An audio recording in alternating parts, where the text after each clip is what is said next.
नमस्कार मित्रांनो, तुम्हा सर्वांचे रश्मीस फूड फॅक्टरीमध्ये मनापासून स्वागत आहे. मित्रांनो, आज आपण पारंपरिक अगदी झटपट बनणारी स्वादिष्ट अशी ज्वारीची उकडपेंडी बनवणार आहोत. चला तर मग आता आपण रेसिपीला सुरुवात करूयात. सर्वप्रथम कढईमध्ये 3 मोठे चमचे तेल घ्यायचं. या ज्वारीच्या उकडपेंडीत तेल थोडं जास्तच लागतं. त्यामुळे उकडपेंडीची चव तर छान लागतेच, पण टेक्स्चर पण खूप छान येते. तेल गरम झाल्यावर त्यामध्ये अर्धा चमचा जिरे, अर्धा चमचा मोहरी व चिमूटभर हिंग, 2 बारीक कापून घेतलेल्या हिरव्या मिरच्या, एक मध्यम आकाराचा बारीक कापलेला कांदा आणि 9 ते 10 कढीपत्त्याची पाने टाकून कांदा छान गुलाबी रंगावर मीडियम फ्लेमवर परतवून घेऊयात.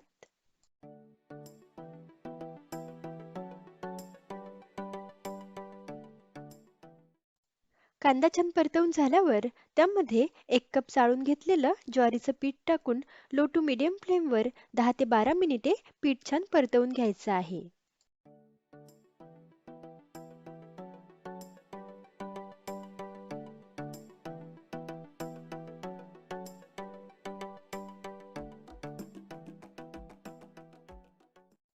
आता इथे मी लो टू मीडियम फ्लेमवर 10 ते 12 मिनिटे पीठ छान भाजून घेतलं आहे. यामध्ये आता अर्धा चमचा हळद व अर्धा चमचा धनेपूड टाकूयात आणि परतवून घेऊयात.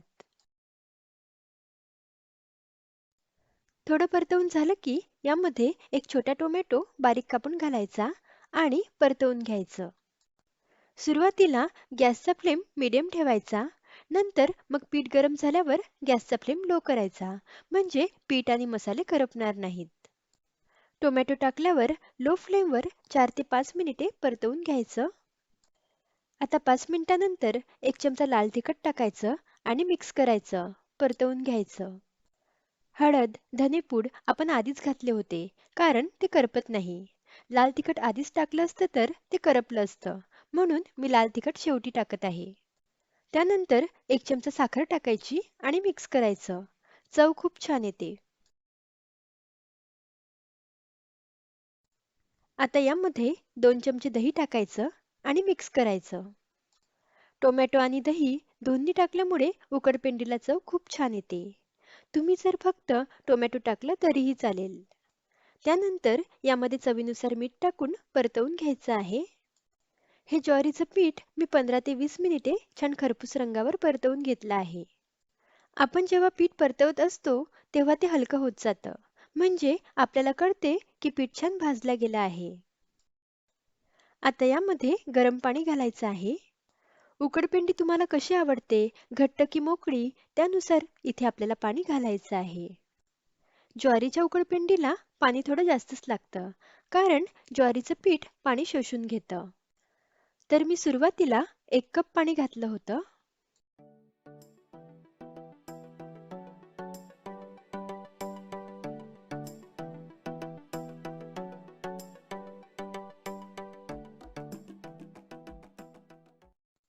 टोटल मी इथे 2 कप पाणी घातलं आहे. सुरुवातीला जरी हे आसट दिसत असेल, पण परतवल्यावर उकडपेंडी छान मोकळी होते आणि मला छान मोकळीच उकडपेंडी आवडते. ज्वारीच्या जाडसर किंवा बारीक पिठानुसार पाण्याचं प्रमाण थोडं कमी जास्त लागू शकते. उकडपेंडीत टाकताना पाणी मात्र गरम करूनच टाका. पाणी टाकल्यावर 4 ते 5 मिनिटे लो टू मीडियम फ्लेमवर उकडपेंडी परतवून घ्यायची आहे. तुम्ही बघू शकता उकडपेंडी छान मोकळी झाली आहे. यावर छान बारीक चिरलेली कोथिंबीर टाकून मिक्स करूयात. मस्त झटपट बनणारी अतिशय पौष्टिक आणि स्वादिष्ट अशी ज्वारीची उकडपेंडी बनवून तयार आहे. सकाळच्या नाश्त्याला किंवा सायंकाळच्या चहाच्या वेळी ही उकडपेंडी तुम्ही जरूर बनवा. तुम्हाला नक्कीच आवडेल. रेसिपी आवडल्यास व्हिडिओला लाईक आणि शेअर नक्की करा. लवकरच भेटूयात अशाच एका रुचकर रेसिपीसोबत. तोपर्यंत धन्यवाद.